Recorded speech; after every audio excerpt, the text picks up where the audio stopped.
A VPC peering connection is a networking connection between two VPCs. This connection enables you to route traffic between your VPCs using private IPv4 addresses or private IPv6 addresses. In this way, instances in either VPC can communicate with each other, as if they were on the same network.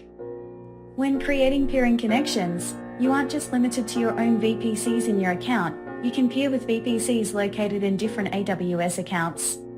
Moreover, the VPCs can be in different regions, also known as an inter-region VPC peering connection. With this in mind, VPC peering provides a simple and cost-effective way to share resources between regions or accounts. Additionally, VPC peering connections help facilitate the transfer of data. This can be used in a variety of scenarios such as replication of data for data redundancy, or to promote communication within organizations with uses like a file-sharing network. When creating peering connections, AWS uses the existing infrastructure of a VPC. It is neither a gateway nor a VPN connection, and does not rely on a separate piece of physical hardware. As a result, peering connections prevent problems such as a single point of failure for communication, or bandwidth bottlenecks. Peering connections also use the AWS backbone. Since traffic always stays on the global AWS backbone, and never traverses the public internet, VPC peering effectively reduces threats, such as common exploits and DDoS attacks. Next, we will examine how to establish a VPC peering connection between two VPCs. The first VPC will be our requester, and the second will be our acceptor. To establish a VPC peering connection, you do the following. First, the owner of the requester VPC sends a request to the owner of the acceptor VPC to create the VPC peering connection. Before we continue with the steps, it's important to note that VPC peering doesn't support all configurations.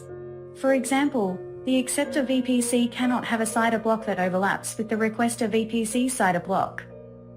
For the second step, the owner of the acceptor VPC, which is either you or another AWS account, accepts the VPC peering connection request to activate the VPC peering connection. The VPCs are now peered. Next, to enable the flow of traffic between the VPCs, the owner of each VPC in the peering connection must manually add a route to their desired VPC route tables. That route must point to the IP address range of the other peer VPC. Finally, if required, update the security group rules that are associated with your instance to ensure that traffic to and from the peer VPC is not restricted. Now that your VPCs are peered, you can go ahead and peer it with multiple other VPCs. However, note that VPC peering connections do not support transitive properties. All peered VPCs must be directly peered with each other. Similarly, VPC peering connections cannot use edge-to-edge routing to access resources it does not have direct access to, such as an S3 bucket.